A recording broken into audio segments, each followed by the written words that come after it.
Welcome back to my mini vlog. So ngayon, araw-araw naman talaga natin ginagawa ito, no? Paglilinis ng ating bahay.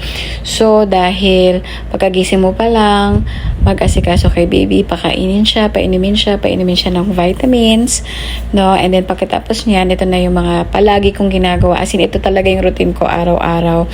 Inuuna ko ang paglilinis ng bahay kasi para wala na akong gagawin kapag inalagaan ko na si Miko, tuloy-tuloy na yun hanggang hapon.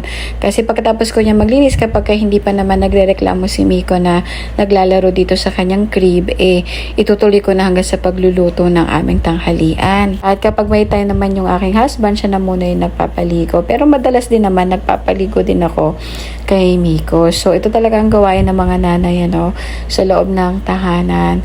Talagang siya ang manager, siya ang boss, siya ang commander dito sa loob ng tahanan. Pero sa totoo lang, rin yung alila, siya rin yung katulong, siya lahat ang nag-aasikaso, siya rin yung lagi ding napapago dito sa loob ng bahay. Pero syempre, huwag din natin kaligtaan yung effort ng ating mga husband sa pagtatrabaho para sa atin, para sa pamilya. Nasa communication lang talaga yan na mag-asawa kung paano hahatiin lahat ng mga gawain dito sa bahay. Pero syempre ako, full-time housewife and mama ko, kaya hindi ako nakakatulong financially sa aking asawa. Pero nag-hopeful tayo soon na makabalik tayo sa pagtatrabaho para syempre meron tayong sarili nating datong.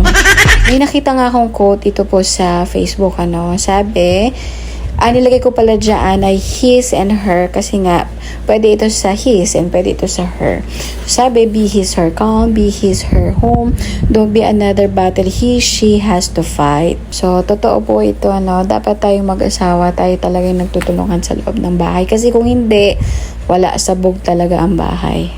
Matuto yung makipag-communicate kung ano yung mga bagay na gusto o hindi natin gusto sa isa't isa para hindi naiipon tapos bigla-bigla ka na lang sasabog dyan. So ito na nga, ako'y nandito na sa aking paglilinis ng kwarto namin. Maliit lang naman ang aming kwarto kaya napakadali lang naman itong linisin.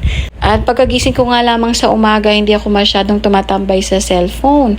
Tinitignan ko lang kung may mga mahalagang email o kaya mga messages na kailangan kong tignan at basahin. And then after nyan, hindi na muna ako nagbabrowse. Kasi pag ako ay tumambay dyan ay nako, hanggang tanghali na yan, char.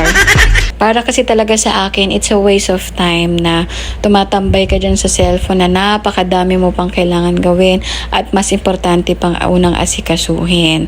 Kaya ano lang yan, routine lang yan. Control lang.